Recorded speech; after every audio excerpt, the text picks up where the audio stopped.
Hello दोस्तों, स्वागत है आप सभी का एडवांस स्टडी शाला में। तो दोस्तों, आज मैं आपका एक नया टॉपिक लेकर आई हूँ, विकास की अवस्थाएं। तो इस वीडियो के अंदर आज हम विकास की जो पहली अवस्था है, शैशवावस्था, वो कंप्लीट करने वाले हैं। और ये जो टॉपिक है ये DSSB, यूपी टेट और सुपर टेट के लिए बहुत ही ज़्यादा मोस्ट इम्पॉर्टेंट है। इसमें से एक क्वेश्चन तो आप पक्का मान के चलिए, एक क्वेश्चन यहाँ से आएगा ही आएगा। तो चलिए शुरू करते हैं आज का अपना टॉपिक। तो यहाँ पे लिखा है विकास की अवस्थाएं, और इस पे ये यहाँ पे शैशवावस्था का लिखा हुआ है। यहाँ पे शैशवावस्था का 0 से 5 या 6 वर्ष शैशवावस्था की एज मानी गई है। तो हम देख लेते हैं शैशवावस्था के अंतर्गत क्या आता है। तो यहाँ पे है शैशवावस्था शब्द अंग्रेजी भाषा के इन्फेंसी शब्द का हिंदी रूपांतरण है, जो खुद लैटिन भाषा के इन्फेरी शब्द से बना है, जिसका अर्थ है ना बोल पाना। जिसका क्या अर्थ है? इन्फेरी का अर्थ है ना बोल पाना। इसलिए काफ़ी विद्वान इसे सिर्फ 2 वर्ष तक ही मानते हैं, क्योंकि ज़्यादातर बच्चा 2 वर्ष तक ही नहीं बोल पाता है। इसलिए शैशवावस्था को बहुत से विद्वान ऐसे हैं जो केवल 2 वर्ष तक ही मानते हैं। तो शैशवावस्था का ये आप ध्यान रखिएगा कि पूछ सकते हैं कि शैशवावस्था अंग्रेजी भाषा के किस शब्द से लिया गया है। तो ये इन्फेंसी शब्द का हिंदी रूपांतरण है। आगे हम शैशवावस्था की फ्रेंड्स परिभाषाएँ देख लेते हैं। इसमें मैंने मोस्ट इम्पोर्टेंट परिभाषाएँ जिन जिन की हैं मनोवैज्ञानिकों की वो ले रखी हैं। तो इसमें पहली परिभाषा हमारी है बैलेंटाइन। बैलेंटाइन के अनुसार है शैशवावस्था सीखने का अनोखा काल है। ये परिभाषा बहुत ज़्यादा UP TET, super TET, DSSB या KVS में ये परिभाषा बहुत पूछी गई है। बैलेंटाइन के अनुसार शैशवावस्था की परिभाषा या ऐसे दे देगा कि शैशवावस्था सीखने का अनोखा काल है, किसने कहा है। तो ये आपको याद रखना है फ्रेंड्स। दूसरी हमारी फ्राइड के अनुसार, फ्राइड ने कहा है बच्चे जो कुछ बनना चाहते हैं शुरुआत के 4 या 5 वर्ष में वह बन जाते हैं। ये फ्राइड महोदय ने ये कहा है। अगली है तीसरी हमारी परिभाषा न्यूमैन के अनुसार। तो न्यूमैन महोदय का क्या कहना है शैशवावस्था के बारे में? इन्होंने कहा है 5 वर्ष तक की अवस्था मस्तिष्क एवं सिर के लिए अत्यंत ग्रहणशील रहती है। ये हमारे न्यूमैन साहब का कथन है। चौथी परिभाषा हमारी है जो कि मोस्ट इम्पॉर्टेंट है, थॉर्नडाइक के अनुसार। थॉर्नडाइक के अनुसार इन्होंने कहा है 3 से 5 वर्ष के बालक अर्ध स्वप्नों में खोए रहते हैं। ये थॉर्नडाइक साहब ने बोला है शैशवावस्था के बच्चों के बारे में। अगली है हमारी पांचवी परिभाषा हमारी है फ्रेंड्स रॉस के अनुसार। जो रॉस महोदय ने बोला है शैशवावस्था के बारे में, इन्होंने कहा है शिशु कल्पना का नायक है, जिसका भली भांति निर्देशन किया जा सकता है। ये हमारी रॉस के अनुसार परिभाषा हो गई शैशवावस्था की। अगली और हमारी 6वीं परिभाषा है क्रो एंड क्रो के अनुसार। इन्होंने कहा है 20वीं शताब्दी बालक की शताब्दी है। ये परिभाषा कम से कम 20 एग्जामों में आज तक पूछी जा चुकी है कि 20वीं शताब्दी को बालक की शताब्दी किस मनोवैज्ञानिक ने कहा है। तो ये क्रो एंड क्रो ने बोला है इसको। अगली और 7वीं हमारी परिभाषा है वॉटसन के अनुसार। इनकी भी परिभाषा बहुत ज़्यादा पूछी जाती है। तो वॉटसन ने शैशवावस्था के बारे में कहा है कि शैशवावस्था में सीखने की सीमा व तीव्रता भी विकास की अन्य अवस्थाओं से ज़्यादा होती है। मतलब इनका मानना ये है कि जो 0 से 5 वर्ष तक का बच्चा होता है उसमें सबसे ज़्यादा सीखने की तीव्रता रहती है बाकी और अवस्थाओं के अलावा।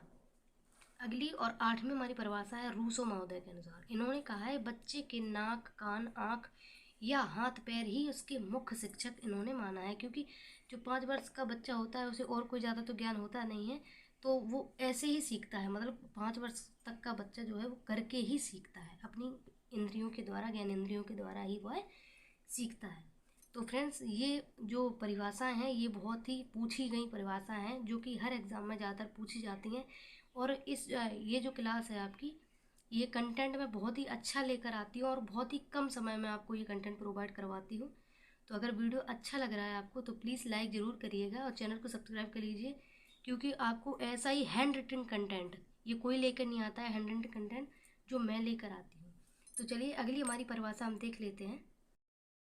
अगली हमारी और आज की लास्ट जो परिभाषा है वो है हरलॉक महोदय के अनुसार। इन्होंने शैशवावस्था को कहा है कि शैशवावस्था सिर्फ 2 सप्ताह तक चलती है। ये बहुत ही विवादित माना गया है, जो कि इन्होंने जो बोला है कि शैशवावस्था केवल 2 सप्ताह यानी कि केवल शैशवावस्था जो आपकी इन्होंने 14 दिन तक ही मानी है। तो ये क्वेश्चन ऐसे बहुत ज़्यादा बन जाता है कि किस मनोवैज्ञानिक ने शैशवावस्था केवल 2 सप्ताह या 14 दिन की मानी है। तो ये जितनी भी परिभाषा हैं आपको ये रट लेनी है, क्योंकि ये हर एग्ज़ाम में ज़्यादातर ये रिपीट होती रहती हैं। आगे हम देख लेते हैं शैशवावस्था के प्रमुख नाम क्या क्या है। मतलब एग्ज़ाम में पूछ लेता है कि इस अवस्था का ये नाम या इस अवस्था को क्या बोलते हैं। तो जैसे इसमें दिया है, पहली इसमें दी है भावी जीवन की आधारशिला।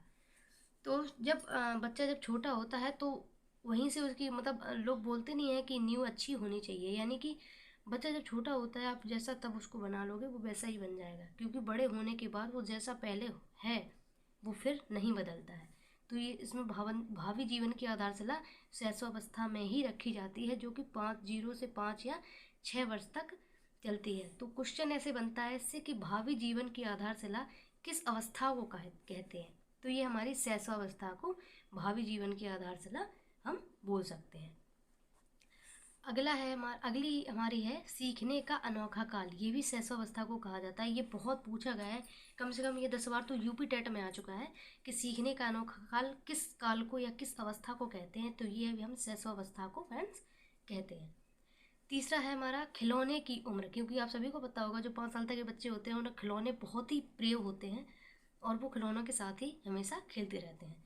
चौथी हमारी अतार्किक चिंतन की अवस्था। अतार्किक का मतलब है क्योंकि वो जो 5 साल तक का बच्चा होगा उसमें तर्क क्षमता नहीं होती है, वो इतना तर्क नहीं कर पाता है कि ये कैसे है, ये क्यों है, वो बस मान लेता है कि हाँ ये है, ऐसा ही है। तो इसलिए इसे अतार्किक चिंतन की अवस्था हम बोल देते हैं। पांचवी हमारी है नाजुक या खतरनाक अवस्था। नाजुक इसलिए क्योंकि बच्चा बहुत नाजुक होता है, उसे उसकी बहुत ही ज़्यादा देखभाल करनी पड़ती है। और ख़तरनाक इसलिए कि बच्चा इस उम्र में चलने फिरने लगता है थोड़ा बहुत, उसे सही या गलत का पता नहीं होता है, तो हर चीज़ पकड़ने हर चीज़ छूने की कोशिश करता है, इसलिए इसको खतरनाक अवस्था कहा गया है। क्योंकि अगर ना देखो तो बच्चे बहुत ही कोई गंभीर समस्या उनके साथ हो सकती है। अगली है मनमौजी आयु। इस अवस्था जो शैशवावस्था है इसमें बच्चा अपने मन में ही खुश रहता है, मतलब उसको दुनियादारी से कोई लेना देना है नहीं, वो अपने मनमौजी तरीके से जीता है आराम से, उसे कोई दिक्कत नहीं है, उसे बस खाना है और खेलना है। सातवीं हमारी है नर्सरी की आयु। नर्सरी की आयु आप सब जानते हैं कि छोटे बच्चे हमेशा नर्सरी में ही आते हैं, तो इसलिए इसे नर्सरी की आयु भी कह देते हैं। छिड़ने की आयु, इस बच्चों को इस उम्र में जो है वो बच्चों को परेशान करना बहुत ही अच्छा लगता है फ्रेंड्स। अगली है हमारी नौवीं है प्रिय लगने की आयु। तो आप सभी को पता है जो छोटे बच्चे होते हैं वो बहुत ही ज़्यादा मतलब सभी को पसंद होते हैं, सभी उन्हें खिलाते हैं, इसीलिए इसे प्रिय लगने की आयु हम कह देते हैं। और 10वीं है हमारी और लास्ट अनुकरण की आयु। अनुकरण का मतलब हो गया फ्रेंड्स जैसे का तैसा, यानी कि आप जैसा बोलोगे उसको या उसके साथ जैसा करोगे बच्चे के साथ वो वैसा ही करेगा, उसे हम अनुकरण बोल देते हैं।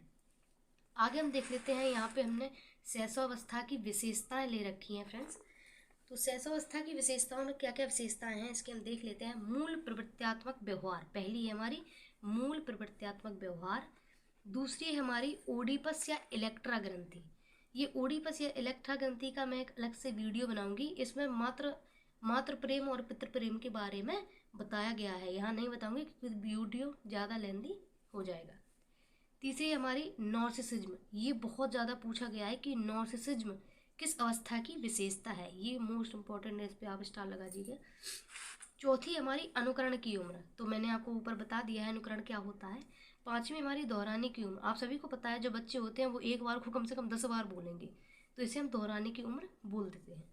छठवीं हमारी पर निर्भरता, आप सभी को पता है फ्रेंड्स के जो बच्चे होते हैं वो अपने माँ या पापा पर ही निर्भर रहते हैं, मतलब 5 साल तक का बच्चा अपने ऊपर थोड़ा ना निर्भर रहेगा, वो तो मतलब घर वालों के ऊपर ही निर्भर रहता है, उसको खाना खिला दोगे तो वो खा लेगा, तो ऐसे इसे पर निर्भरता बोल देंगे। सातवीं हमारी शारीरिक विकास सबसे तेज, तो आप सभी को पता है कि शैशवावस्था में अन्य अवस्थाओं का 90% विकास हो चुका है शैशवावस्था में, जो 5 से 6 वर्ष तक चलती है।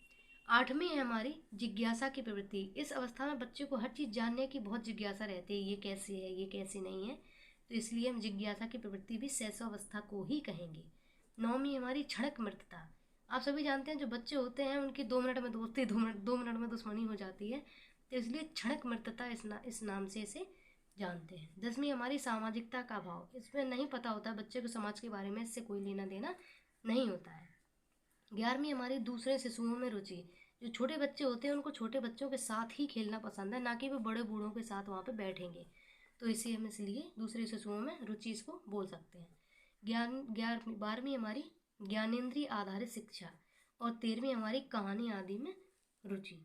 तो फ्रेंड्स ये बहुत ही मेहनत से कंटेंट बनाया गया है, और अगर आपको अच्छा लग रहा है, ये मेरी गारंटी है कि अगर इस चैप्टर से शैशवावस्था में अगर कोई क्वेश्चन आता है तो इससे बाहर नहीं आएगा, चाहे वो कोई वनडे एग्ज़ाम हो। तो यहाँ से आप 1 नंबर अपना पक्का समझिएगा।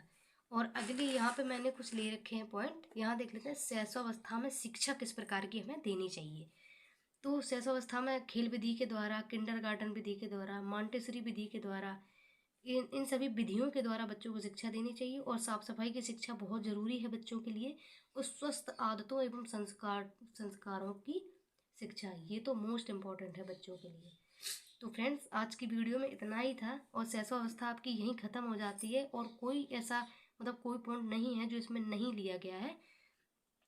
तो फ्रेंड्स वीडियो अगर अच्छा लगे तो प्लीज़ लाइक करिएगा और चैनल को सब्सक्राइब जरूर से ज़रूर कर लीजिएगा। So thank you, thanks for watching.